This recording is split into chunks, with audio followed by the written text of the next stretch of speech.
Well, welcome to this month's Ask Your Herb Doctor. My name's Andrew Murray. My name's Sarah Johannesson Murray. For those of you who perhaps have never listened to the show before, we do this every third Friday of the month from 7 till 8 p.m.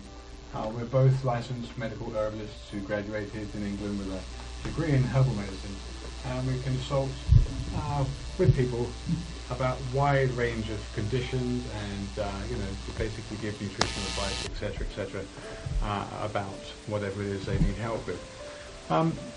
For those of you who perhaps have just tuned in and perhaps maybe have never listened to us before, like I said, it's a once every month, third Friday of the month, and as has become very normal now, Dr. Raymond Pete is our special guest, and we generally cover a wide range of different subjects. And so this month I wanted to have a little break from doing the endocrine stuff that we've been doing for the last couple of months and just discuss Dr. Pete's newsletter, number one, his main newsletter, which was entitled Language and Criticism, and that will tie in very nicely to basically an expose that was done by Carla Rothenberg, as a Harvard graduate, who basically discussed the mechanism by which the estrogen industry was protected and how estrogen was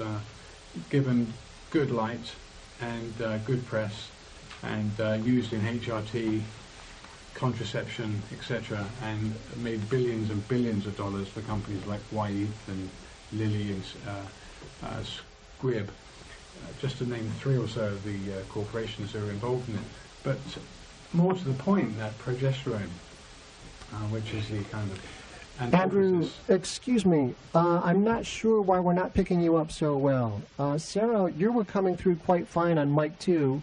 I've checked the volume levels for mic 1. I know, I can hear Andrew is very quiet. Yeah, I'm not sure why that is. I've got the volume level turned up all the way. Would you please try mic 3? Yeah, try that one. Okay, how's this one? So there you go. Oh, that's much better. Thank you. Excuse me. Yeah, there was a lot of interference. Teleprompter free. Here we go. Okay, so as I was saying, I won't go ahead and repeat everything I said, but ultimately this month's radio show is going to be on two subjects. One's Dr. Pete's newsletter, which is Language and Criticism, basically outlining the authoritarian attitude towards dissemination of information and steering the public consciousness in a very controlled way. So just to highlight why things are the way they are and why they shouldn't be that way.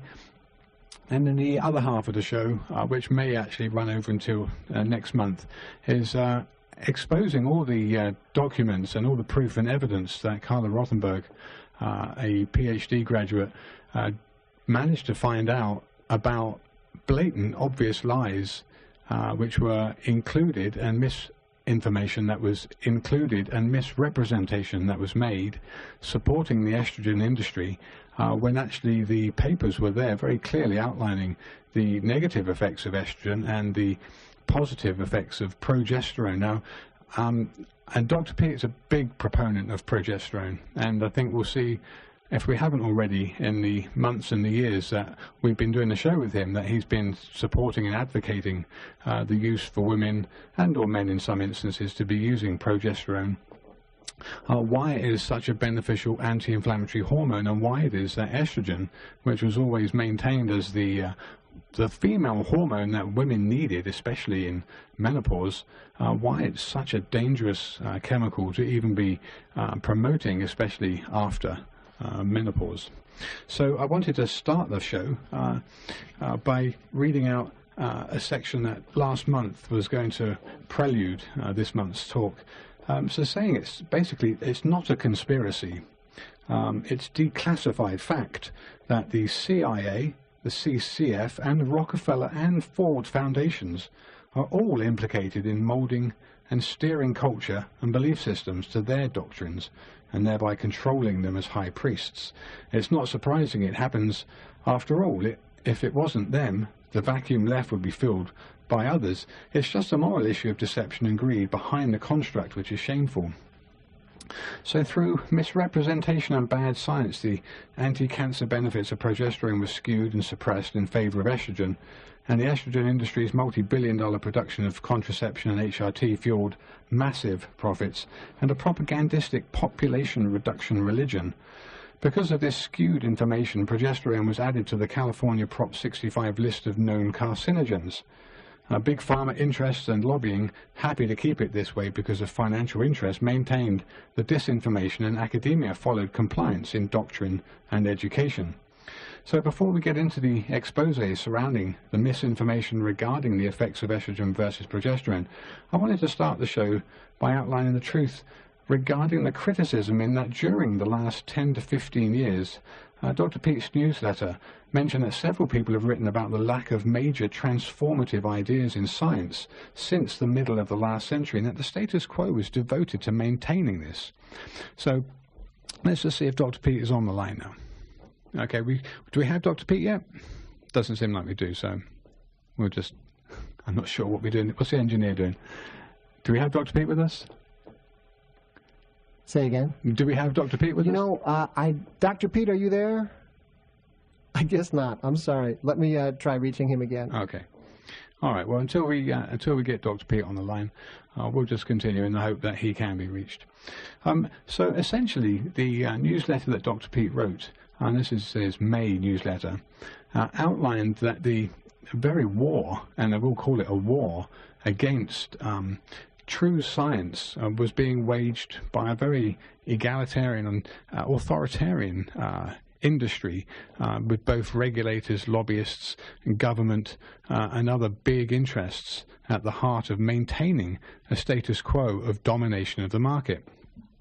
It's not a conspiracy theory, it's just a fact that vested interests like pharmaceutical companies generating billions and billions of dollars in revenue with drugs produce reports about drugs that, some of which we find later on, were found to be very dangerous. And obviously people can think about drugs that have hit the headlines as being very damaging and dangerous products that were withdrawn. But then also there is the fact that lots of research is actually buried. Some of the research that shows things are not that good for you are skewed. The reports and the results are skewed in favor of the decision that's wanted by the drug manufacturers. And also evidence to show that a drug's effect is actually very negative is often buried. Now, it's certainly a case in point of maintaining a control over an industry which is quite a monopolistic industry, and the FDA again have been implicated in being complicit in this deception. So his newsletter was basically comparing the academic and the sort of libertarian side of academia, whether it's the humanities, including philosophy, the arts, and the kind of creative thinking side of the education system, versus the reductionistic and scientific side of the equation, which was born out of the rapid increase in knowledge. But that rapid increase in knowledge itself brought its own problems, because it could be seen as being steered in a certain direction, and that direction ultimately, and I think it's fairly common normal bias, that it was steered in the direction of those powers that had the most control and wanted to maintain the narrative that was important for them. So when we do get Dr. Pete on, we'll question him about the findings that he's produced in his newsletter, and then we'll go probably about 7:30 or so to open up a discussion about Carla Rothenberg. And then, as usual, we'll take callers from 7:30 until 8 o'clock.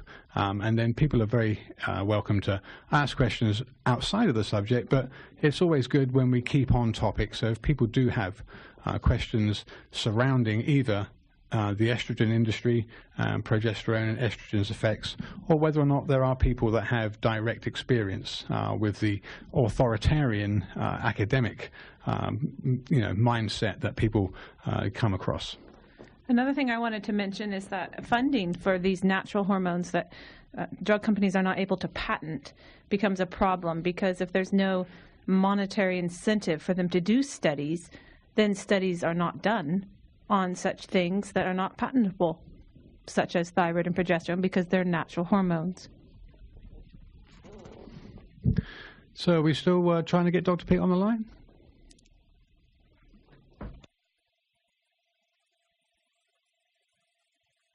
Yes, we are. I just had him for a second. Dr. Pete, are you there? Okay, you guys, I'm really sorry. There's another engineer on the way, and he should be here in just a minute, and we'll get it worked out. Excuse me. Okay, no problem. Yeah. Now, these things do happen. It is a live broadcast. And Dr. Pete, I know I spoke to him earlier on. He's certainly joining us. But whatever there is a technical glitch for some reason. Okay, so some of those things, I just wanted to mention, who doesn't recognize the term MK Ultra? I'm sure quite a few of you have heard the term MK Ultra before. It was actually a very real exercise in producing a situational mind control to not only maintain compliance and order, but to physically, mentally direct the minds of those subjects that were under that influence to be basically willing pawns to do the bidding of the organizations that were controlling them. So we've all heard about the CIA, we've heard about the Rockefeller Foundation. We've Sounds heard like about the Bourne movies. Well, it's a little bit, it sounds conspiracy theory, folks, but you know what? Truth really is stranger than fiction. It's not until people start waking up and turning around and looking over their shoulder that they start seeing things are not actually the way that they're told things are, and that's just the kind of limited brain space that they want you in so that you don't argue and that you don't buck the system. Question authority. Okay, so I think, do we have Dr. Pete on the line? Yes, I'm here. Oh, okay, Dr. Pete, thanks for joining us. Okay, so I've given an outline of what it is we'd like to discuss. The first being the newsletter that you produced on the language and criticism and how the authoritarianism within the educational system has been motivated and fueled by big business and big money, whether it's the Ford or Rockefeller Foundations or the CIA, and how this very much controls the narrative, especially within education, about what it is that is and isn't published and what we are or aren't expected to know.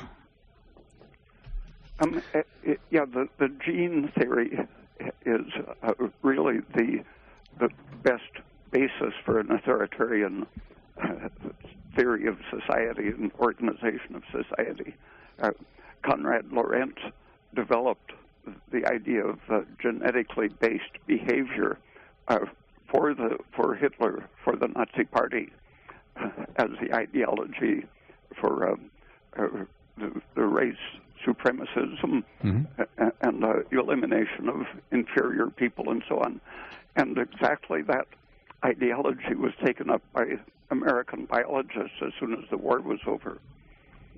And Chomsky's idea of generative grammar, it's really structurally identical to Konrad Lorenz's genetically based theory of behavior.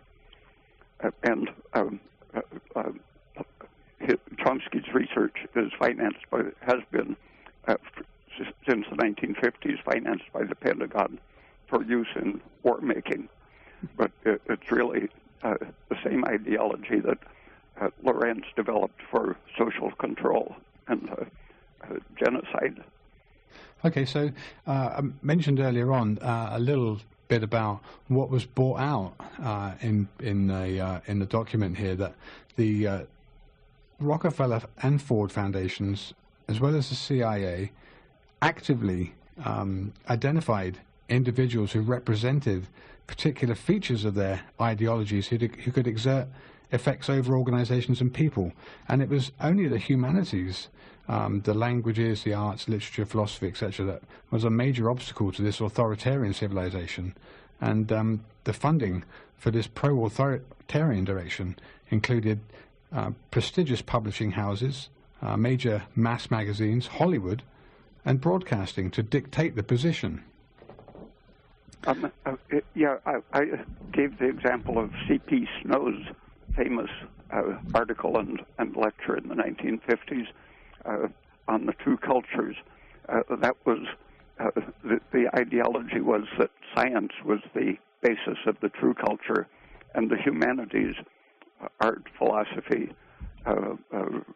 literature, religion, all of these things were obstacles to the progress of civilization. Right, because these would have been much more altruistic, compassionate, looking for the better good of civilization and humanity, and not at all vested financial interests. That's why they were called the humanities.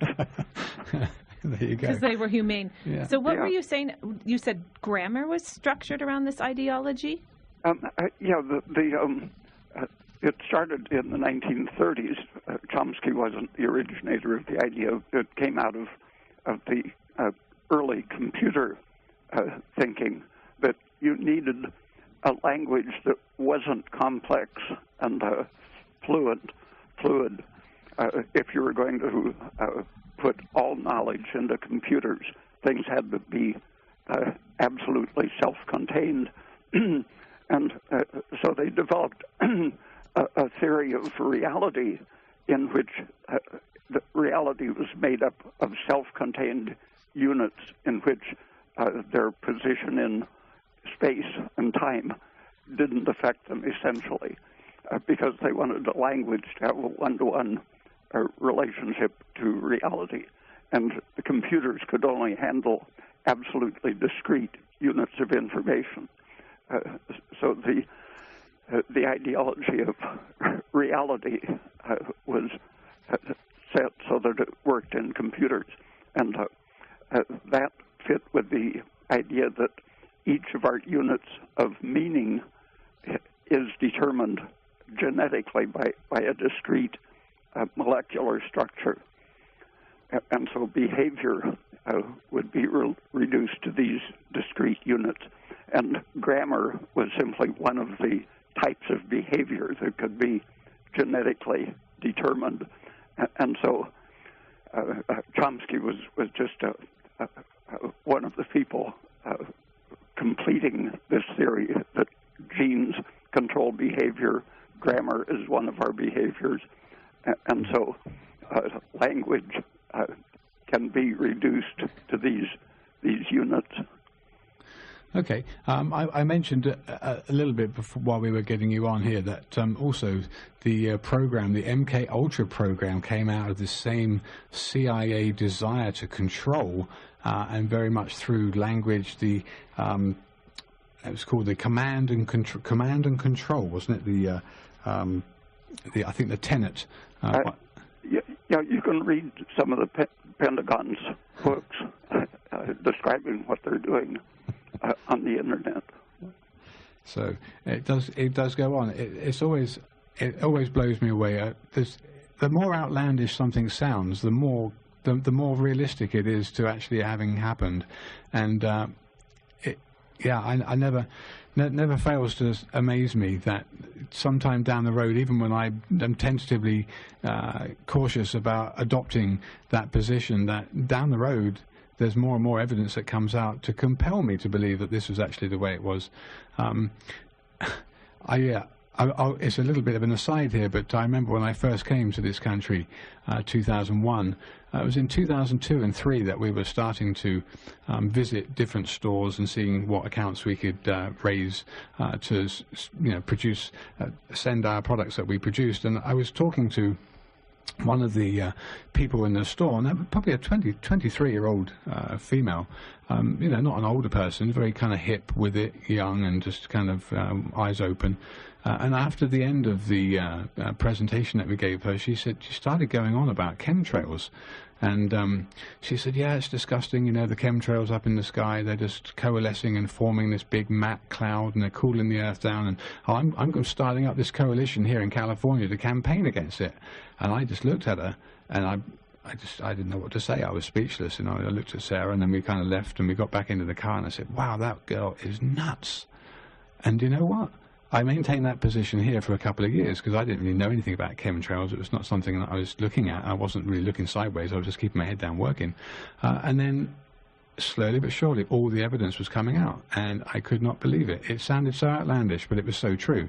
And so here we are today with not only chemtrails, but we've got all the GMO integration of different biological compounds that are now in the atmosphere or in the food or in the water. Then we've got the nanoparticles that are potentially messing things up, and the whole genetic basis by which tomatoes have been spliced with fish, or whatever. The more wild it is. Actually, wake up, folks, and take a better look at it, because you know what? It's kind of hiding in plain sight, and they're just hoping that you're so dumb and you're so brainwashed and just mindless at just watching TV and just obviously going to work and keeping alive, paying the bills, that you don't have time to look anywhere. So when we first started this discussion here years ago, Ask Your Herb Doctor, we were looking very much on a kind of counterculture kind of way, looking at alternatives, with alternative medicine being our background. And very pleased when we met you, because you were very much supporting a lot of the things that we'd thought about before that were very much true, and a lot of other things. So the whole thing, MK Ultra, the CIA involvement, the Rockefeller Foundation, the whole the end of the Second World War, the formation of these big councils and organizations to control the planet. I mean, it's not that far-fetched. It really is actually quite true, in fact. And so between the World Health Organization and the European Union, with all their influence, are very much wanting to control the narrative, to tell us the way things are. And drugs and drug research is just another arm of that, which, again, multi-billion-dollar powerful industry with powerful lobbying in government.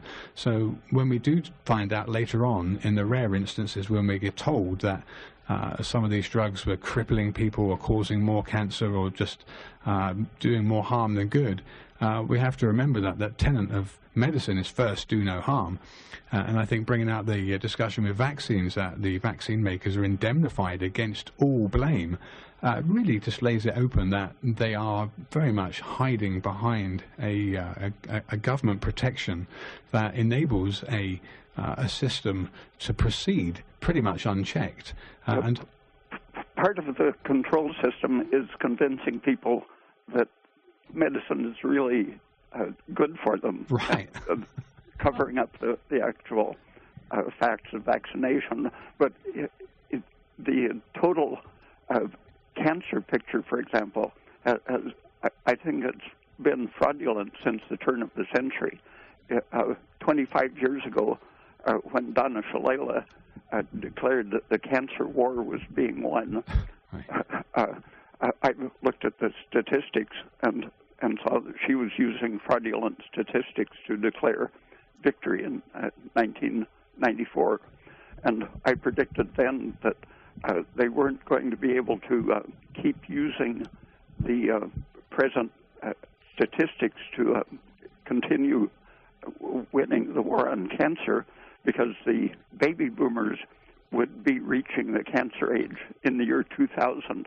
In that year, the National Statistics Bureau shifted that they no longer give raw data on cancer mortality, but only age-adjusted figures. So it's almost impossible to put together a picture of what's really happening. But in a few situations, like young women with breast cancer, there is a very great increase among young women, and both incidence and mortality from breast cancer. So they are doing their best to cover up the figures for things like cancer, asthma, all of the degenerative diseases, the effects of vaccination, and so on. Well, it's follow the money, and if they're not going to fund a study, then we're not going to hear the truth. It's like the radiologist says he sees birth defects in women who use fertility treatment, and you ask the fertility specialist, and they say, no, that's not a fact, because it hasn't been studied. And why hasn't it been studied? Because there's no money to pay for the studies. Again, it reminds me of what you were talking about, Dr. Pete, and you've mentioned it quite a few times, that when you were pursuing your PhD, you would spend hours and hours in the library looking through abstracts and looking through chemical abstracts and database information to find, supporting or refuting evidence for whatever proposition you were trying to make. And that quite soon after that, I think you're talking about the 50s, the libraries suddenly started pulling all their printed reference material out of the libraries and were starting to turn to a digitized format where those papers that were written in the 1900s and up to the 1950s that showed very good science-based research that was done in many different areas was suddenly not available anymore. Yeah, I used to use biological abstracts and chemical abstracts, which they had back to 1910. And it filled a whole huge room. Each year there were about 30 or 40 pounds of books of abstracts printed, and suddenly that whole room full of abstracts disappeared about 10 or 15 years ago. And I asked the librarian where they were, and they had been moved to a storage basement. And I said, well, can I ask for particular years of volumes? And they said, no, they aren't labeled. They're not indexed. Yeah. Gosh. Oh, my goodness. All right, so... That's why they call it the healthcare industry. Yeah, very much so. Okay, the engineer wants to read out. I think you've got something to read out here? I do, thanks. Just we've got to take a very short break here to say thanks to some underwriters. The time is 7:28. Temperature outside is 77 degrees Fahrenheit. That's 25 degrees Celsius. Support for our Voice in the Redwoods is coming from Chautauqua Natural Foods in Garberville. Locally owned for 34 years, they specialize in local and organic produce, natural groceries, nutritional supplements, and body care products. Now announcing every day is Senior Day. Chautauqua is open Monday through Saturday 9 to 7, Sunday 10 to 5. They're just off the town square in Garberville. More information is online at facebook.com/Chautauqua Naturals. Big thanks as well going out to Sage Analytics, makers of potency testing devices that give results of potency in a matter of seconds, faster than sending it to a lab. The devices can be found at Bogart, located in Eureka. More information online at sageanalytics.com. You could also telephone area code 619-847-4477. And finally, heaps of gratitude going out from your Voice in the Redwoods to Emerald Kingdom Greenhouse, who created the Eclipse system. It's an auto blackout light deprivation greenhouse and timer run. It can create an autumn darkness any time of day. More information on the Eclipse system is available at emeraldkingdomgreenhouse.com. And finally, the views and opinions expressed throughout the broadcast day are those of the speakers and not necessarily those of this station, its staff, or underwriters. Time will be made available for other viewpoints. Thank you for joining us. Okay, so it's 7:30 now, and from 7:30 till the end of the show, people are invited to call in with any questions related or unrelated to both Dr. Pete's newsletter on the language and criticism, basically the authoritarian model that we've been raised with, very much pro-government authoritarian control of our thoughts and our minds with information they want us to know. Hiding the information perhaps in plain sight sometimes for those things that are counter to that. And then we're going to carry on the rest of this show from 7:30 on now until the end of the show, breaking down Carla Rothenberg's absolutely devastating dissertation, showing all the facts in very, very clear ways to show that the lies purported by the estrogen industry were so blatant, and that actually the protective effects of progesterone were so hidden that it led California's Proposition 65 to list progesterone as a carcinogen with some very, very, very poor science behind it. In fact, no real science, but actually a failure to see the science for what it was. And Hello.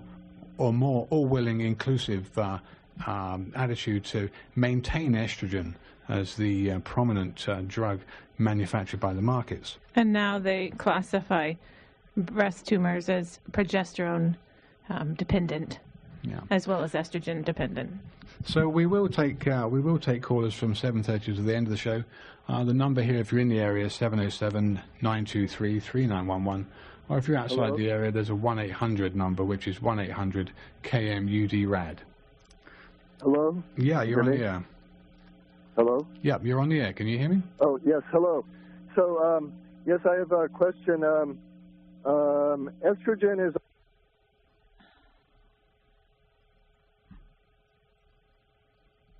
All right. Hello? Yeah, the engineer cut you off, I think, now. Go ahead. Okay, can you hear me? Yeah, I can hear you. Just go ahead. Okay. Yeah, so estrogen is also a natural hormone produced by the body. Why is it not good and progesterone is good? And also progesterone is also in birth control pills, correct? Not the well, Dr. Pete can talk about the differences, but not in its biological. Not an identical form, yeah. So they use progestins as well as estrogens. So synthesized progesterones. Yeah, the body makes a variety of hormones which are essential for acute reactions to stress. Histamine, for example, and antihistamines are beneficial in many, even though the antihistamine is a synthetic drug, turning off a natural drug, it can be very protective, save lives. Estrogen and angiotensin, serotonin, nitric oxide are other intrinsic natural hormones which are very important for acute reactions to stress, but like histamine, when they are continued too long or at too high a concentration, they become deadly. Estrogen was known over 100 years ago, about 1905, it was clearly identified as a cause of cancer. Well, I thought they knew in the 1800s that the chimney sweeps were developing testicular cancer from the high estrogenic content of the charcoal and the coal. Yeah. From the soot. The identity of estrogen and the carcinogens that wasn't clearly chemically identified until about 1935, 36, 37. Okay. A series of papers came out, and these people warned against the use of any estrogen for treatment because the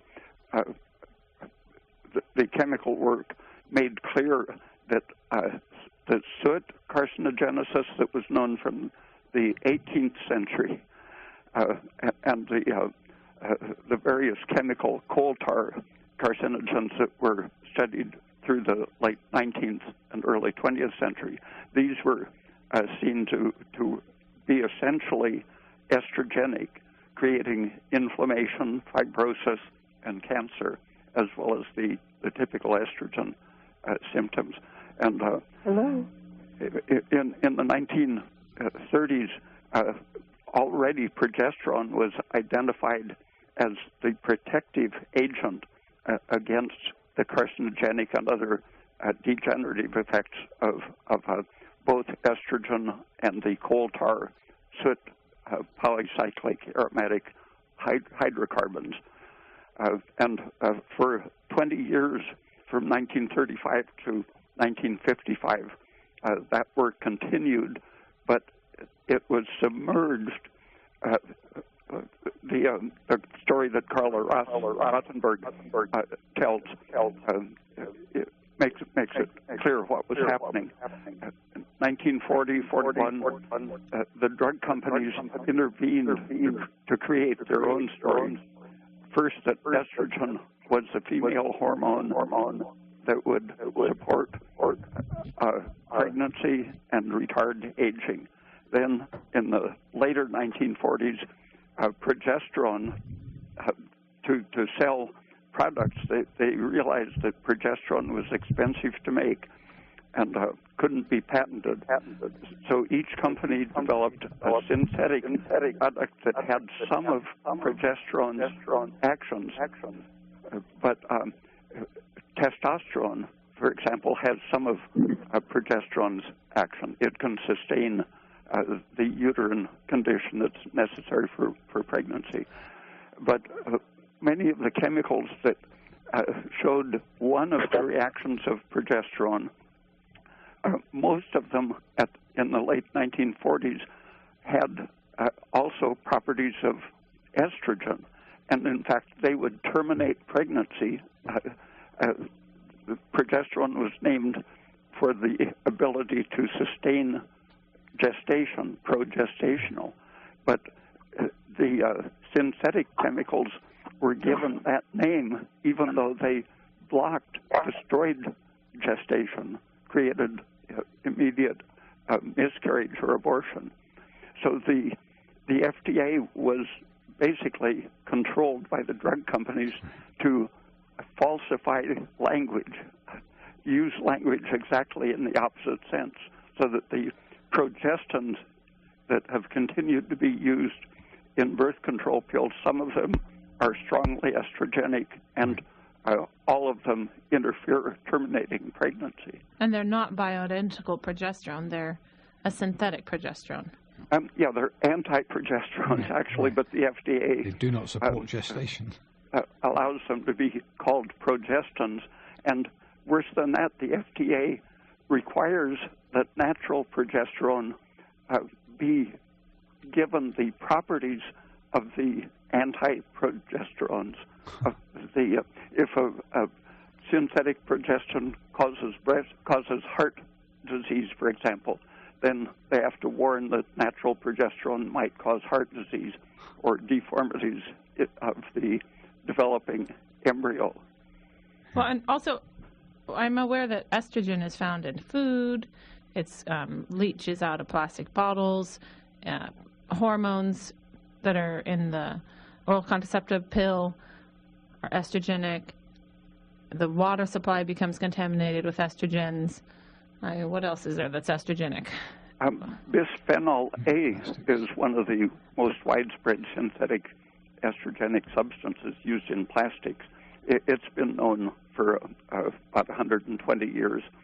And the man who developed diethylstilbestrol, DES, in the 1930s was warning that it shouldn't be used in treating humans, but the drug companies immediately put it to use as the female hormone to prevent miscarriage and retard aging, even though it was known to cause miscarriage and to cause cancer.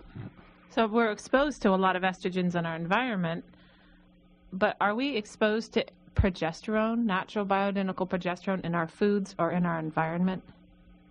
Milk naturally contains some progesterone, and it contains a little thyroid and estrogen, but naturally, if the mother was providing a large amount of estrogen to the babies, natural milk would cause feminization of boy babies. So it's obvious that natural milk contains predominantly progesterone. All right, so I think that wraps that up for that caller. I think the phone, the lights have not stopped flashing, so I'm not too sure whether or not there's people queued up or not. But let's see if there is another caller. Okay, so I think we're having some technical difficulties here, folks, because I see the lights flashing constantly. And we'll just see if we can get those people actually to... oh, look out. Yeah. There's Michael is coming back, and he should be here in a second. All right. Okay. Okay, so I think let's carry on with what I wanted to break down is a revelationary piece of work done by Carla Rottenberg, who's Harvard PhD student who basically wrote a fairly damning expose on the estrogen industry, especially with reference to HRT and contraceptives, that showed that the damage that was being caused was irrevocable and catastrophic in a lot of cases, and that the estrogen industry was certainly being exposed for what we've already discussed as a previous collusion to maintain control over the production of estrogen, where there was no financial incentive to push progesterone, and the two of them had a very disparate price limit, if you like. I think the estrogen's worth was 1,000 times what progesterone's was, and a lot of the research was actually supporting the evidence to show that estrogen was supporting, bone health, or it was preventing the hot flashes with HRT, and how women needed estrogen, and progesterone in the meantime was buried. I think what I wanted to bring out, we do have another caller on the air here, but I wanted to bring out the whole reason why in California, and always California, isn't it?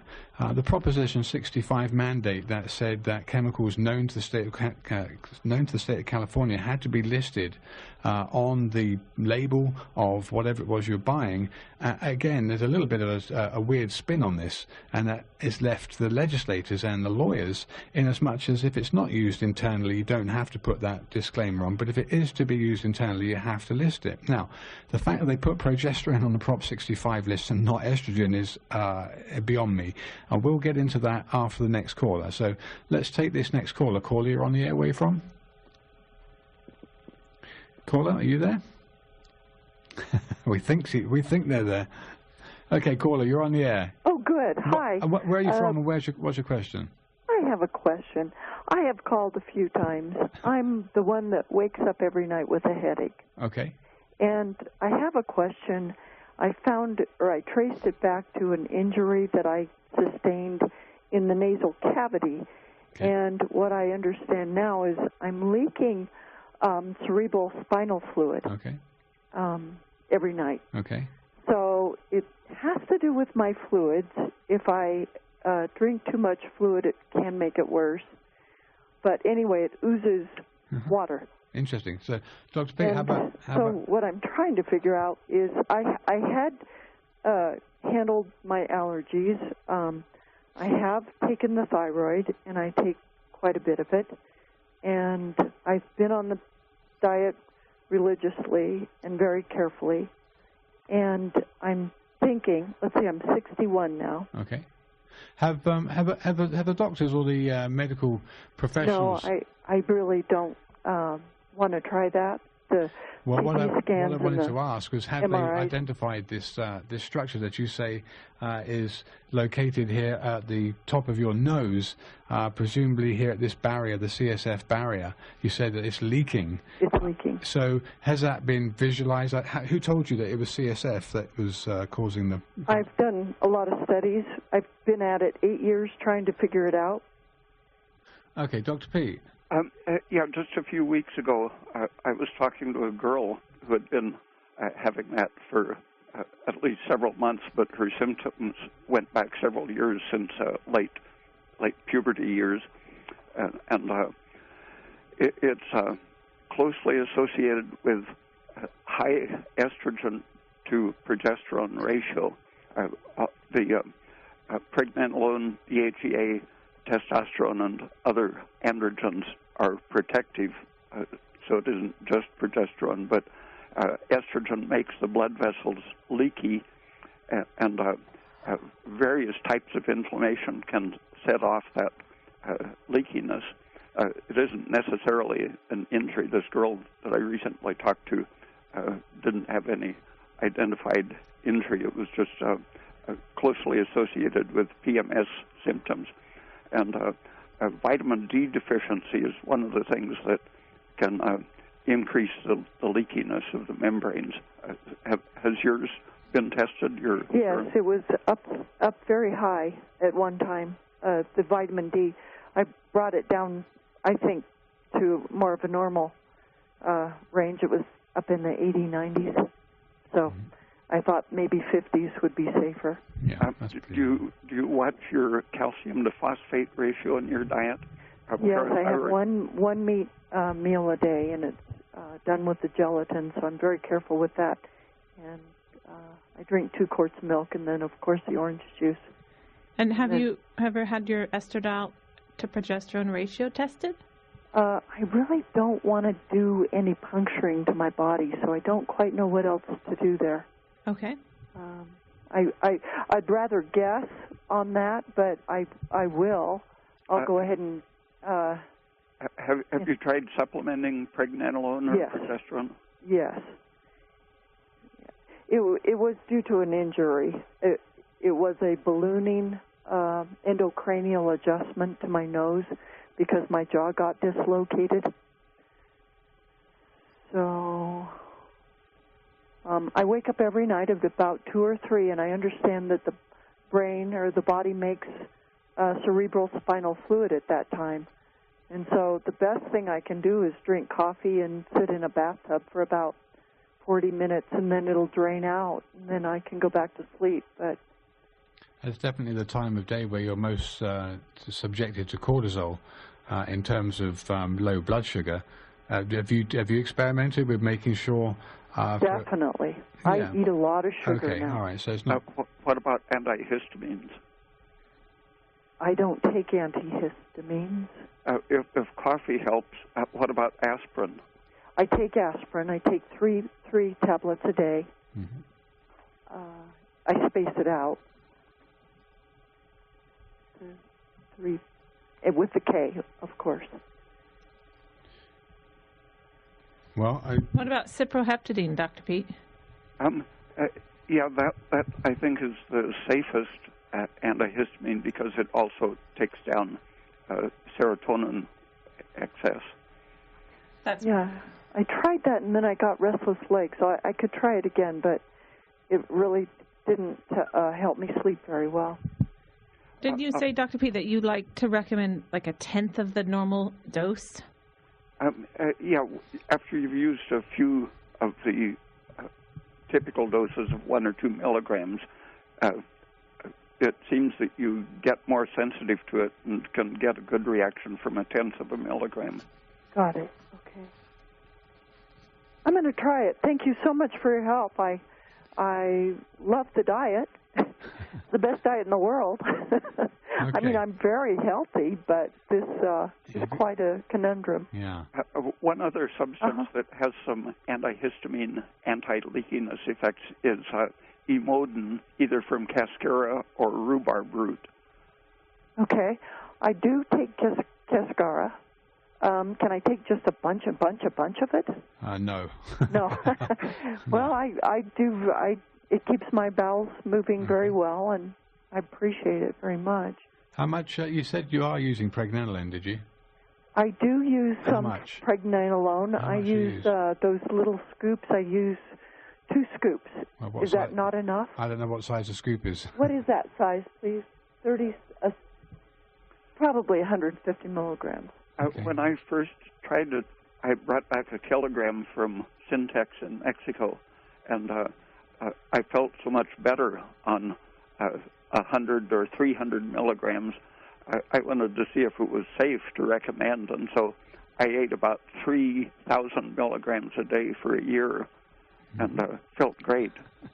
Didn't find any side effects, and studies on rats in which they gave a rat about 10,000 milligrams in a single dose, they didn't see any harmful side effects. So, and I noticed personally that 100 milligrams I didn't notice anything with, but 350 milligrams, then I said, okay, now I notice an effect from this pregnenolone, a very positive effect. And it would be good, despite your reservations about being punctured for phlebotomy, it would be good to know your progesterone to estradiol ratio, to be reasonably scientific about the whole approach to it, because you might have a very low progesterone to estrogen ratio, which is what Dr. Pete's coming from, I think, in terms of estrogen being totally responsible for inflammation, and that inflammation and leakiness that is governed by estrogen's effects on the vasculature may well be a contributory factor to what you'll experience at nighttime. And if you look into life extension, you can get some blood work ordered. They'll order blood work for you without a doctor. So if you don't want to go see an MD, then call Life Extension up. Very good. They'll order you blood tests. Right. Okay, I do have a doctor I can get it from. But we have 2 more callers, so in order to be fair with these people, I do appreciate your time. Thank you, Dr. Thank you for your call. You're amazing. Thank you. Okay, next caller. Where are you from and what's your question? Hi there. Yeah, where are you from and what's your question? I can hardly hear you. Can you speak up? I said, where are you from and what's your question? Oh, I'm from Laytonville, And I have a question and a clarification first. At the beginning of the show, you mentioned Chomsky. Were you referring to Noam Chomsky, the linguist? Correct, yeah. Wow, okay. You didn't say his first name. So Oh, I think Dr. Pete mentioned, he might have mentioned his first name. okay, I tuned in a little late. No problem. My question is this. I'm 76. I've been on the bioidentical estrogen progesterone for 20 years. Right. I'm just using the E2 and E3 forms of the estrogen, not the E1. Topical cream, really low dose, and 50 to I don't know if you want the numbers with 50 of the progesterone, and I use a half a gram twice a day, and it keeps the hot flashes and night sweats away. And what do you think of the bioidentical? How old did you say you were? 81? 76. 76. Dr. P. In the 1930s and 1940s, Alexander Lipschutz tested on various animals the effects of very small doses of estrogen, and he saw that if that small dose was continuous, it would be carcinogenic to every tissue he looked at, brain, was that kidney, bioidentical lung, so estrogen, or yes, bioidentical. But he found that if you interrupted it regularly, the way the body does with the menstruation, the monthly ovulation, progesterone, the luteal phase, where you have progesterone in huge amounts for 2 weeks, that interrupts the carcinogenic effect of estrogen. So even a big surge of estrogen once a month isn't carcinogenic as long as you're protecting it and knocking it out of cells with good dose of progesterone. So it doesn't matter that the dose of estrogen is small. It's the discontinuity that is protective. And Dr. Pete, if I interrupt it, Dr. Pete, would you not also say that it's estrogen which is more responsible for hot flashes? Actually, the estrogen turns on nitric oxide, which is a vasodilator and causes leakiness of the blood vessels. So is that all three? There's 3 estrogens, and you're using them all as one. They all have the same effects, but at different doses. The estriol is about 10 times weaker than estradiol, and so many doctors prescribe a dose such as maybe 100 micrograms or up to 1 milligram of estriol to get the same effect that they would get from maybe 20 or 30 micrograms of estradiol. But it's still harmful if you don't interrupt it. Well, how long do you interrupt it for? Oh, I'm not sure, but something approaching the body's 2 weeks is probably ideal, but I think a week with a progesterone supplement is probably safe enough. Okay, well, so you don't see much difference between the synthetic estrogens and the bioidentical then? Oh, no, it's the estradiol is the powerful natural one. The ethinyl estradiol is the estrone and estriol and estrone. The added group makes estradiol simply stay in your body longer, 17 times longer. Which one is that, E1, E2, or E3? The ethinyl estradiol is one used in so many birth control pills, and it's no, the most but I toxic. mean, but the estradiol is the that natural. E1 or E2 or E3? That's E2. So what would happen if I eliminated the E2? Well, that's the strongest one, so it's safer with the lower dose. E3 is the weakest. Well, E1 and E3 are both weak. So why don't you try cutting out E2 and just using the E3 for 2 weeks out of the month and using the progesterone the whole cycle and see what happens with your hot flashes. That's interesting. Well, I'll have to go through all the night sweats and hot flashes. Well, you might not. You might find that you don't have any at all. That's the point. You mean if I just go right on to the new regimen? Yeah, because the estrogen is what causes the hot flashes, and the progesterone is what stops it. So once your system gets used to the new regimen, then maybe you won't have any more hot flashes.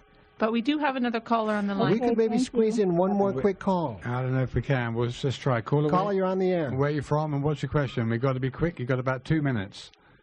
Hello, my name is Peter. I'm from San Francisco. Go ahead, Peter. 2 minutes. All right. My question is related to the estrogen research. I understand that there are certain substances in plastics like BPA that are estrogenic in nature. I'm wondering if there are certain types of foods, maybe more acidic or more basic, that are more likely to leach plastic or these substances into the food. Yeah. Dr. Pete? No, I don't know of any such effects of the pH of the food metabolism, but it's important to keep your protein and your B vitamins up. Those are the main things that deficiency of will allow the liver to let estrogen build up in your body. Protein and B1 especially are the anti-estrogen nutrients. And another research fact that my colleague, a friend from Oxford University, found out about plastic water bottles is that if they're room temperature, they leak less plasticizers into the water. If they're cold or frozen, they become brittle and leach much more plastic compounds into the water. I think with the advent of this information of plastics leaching estrogenic mimics into the food and into the liquid they carry, I think there's much more effort now to produce HDPE and other plastics which are not... Yeah, but not in to-go food. I mean, they're not going to use that high-quality plastic in to-go foods. But so that might apply to your food that you buy out of plastic containers. If it's in the refrigerator, it's going to be leaching more plastics into the food. Well, anyway, Dr. Pete, thank you so much for your time, Dr. Pete. We're going to sign off with letting people know how to find you and a bit more information about next month. Okay. Thanks a lot. Okay, so for those of you who tuned in this month, thanks for your calls. Next month, we're going to continue the subject. We didn't really get into it too much, but we'll break it down in full detail. Carla Rothenberg's expose on the lies purported by the estrogen industry and why progesterone is as anti-inflammatory, as Dr. Pete has been saying for a long time now. Well, and research has shown. Obviously. Okay, so we can be reached Monday through Friday, 1-888-WBM-HERB. For those people who want to find out more about Dr. Pete, if they've never heard him before, his website, www.raypete.com, is full of referenced articles, so plenty of different information about lots of different situations there that are referenced. And then also on YouTube, if people want to tune in on YouTube to listen to any of these shows, I think every one of them is on YouTube now, and I'm doing my best to get the 2016 and the early 2017 programs on our website. Anyway, thanks for those for you've tuned in, and all of you listening out there, the Pledge Drive's coming up in July, so if you like this kind of show, this alternative show, you know, it's just not the mainstream. If you want to keep hearing this, support the station, please. Thank you for listening. Good night. Thanks so much. Good night. Happy Thank you. solstice.